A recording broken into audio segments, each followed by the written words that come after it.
मित्रों, रामायण के दो प्रमुख पात्र हैं, एक भगवान राम और दूसरी उनकी अर्धांगिनी देवी सीता। देवी सीता की महिमा ऐसी है कि राम से पहले देवी सीता का नाम लिया जाता है। देवी सीता को लक्ष्मी का अवतार माना जाता है, लेकिन विभिन्न रामायणों और पौराणिक कथाओं में देवी सीता के जन्म को लेकर रहस्यमयी और रोचक कथाएं हैं। इसकी वजह यह है कि देवी सीता के माता पिता भले ही सुनयना और राजा जनक कहलाते हैं, लेकिन यह केवल इनके पालक माता पिता हैं।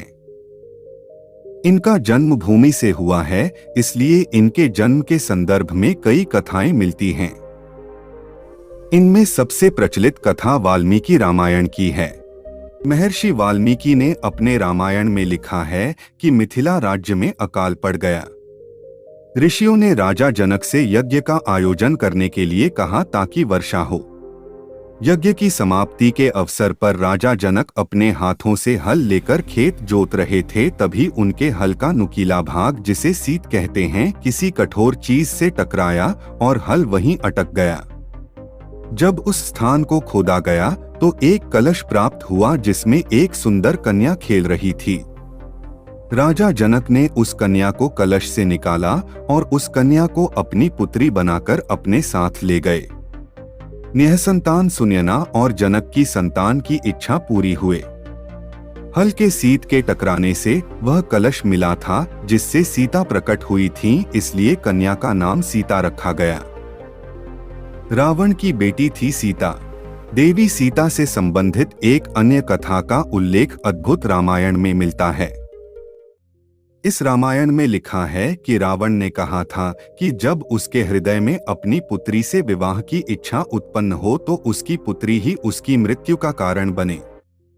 इस संदर्भ में कथा का विस्तार इस तरह मिलता है कि गृत्समद नाम के ऋषि देवी लक्ष्मी को पुत्री रूप में पाने के लिए हर दिन मंत्रोच्चार के साथ कुश के अग्रभाग से एक कलश में दूध की बूंदें डालते थे।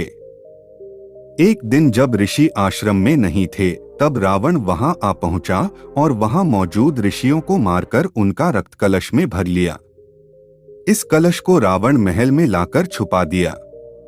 मंदोदरी उस कलश को लेकर बहुत उत्सुक थी कि आखिर उसमें है क्या। एक दिन जब रावण महल में नहीं था, तब चुपके से मंदोदरी ने उस कलश को खोलकर देखा। मंदोदरी कलश को उठाकर सारा रक्त पी गई, जिससे वह गर्भवती हो गई।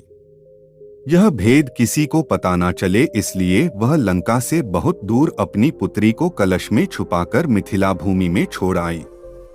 इस तरह सीता को रावण की पुत्री बताया जाता है। रावण की मृत्यु ने लिया था फिर से जन्म। देवी सीता के जन्म की तीसरी कथा वेदवती नाम की एक ब्राह्मण कन्या से संबंधित है, जिसका उल्लेख ब्रह्मवैवर्त पुराण में मिलता है। इस कथा में बताया गया है कि एक समय वेदवती भगवान विष्णु को पति रूप में पाने के लिए तपस्या कर रही थीं। हिमालय पर भ्रमण करते हुए रावण की नजर वेदवती पर गई और वह कामांध हो गया। रावण ने वेदवती का हाथ पकड़ लिया और जबरन संबंध बनाना चाहा, लेकिन वेदवती ने रावण से खुद को छुड़ा लिया और पर्वत से खाई में कूद गई। मरते मरते वेदवती ने रावण को शाप दिया कि वह फिर से जन्म लेकर उसकी मृत्यु का कारण बनेगी। तो मित्रों, हमारा वीडियो कैसा लगा कमेंट करके जरूर बताएं और नए हों तो चैनल को सब्सक्राइब कर ले।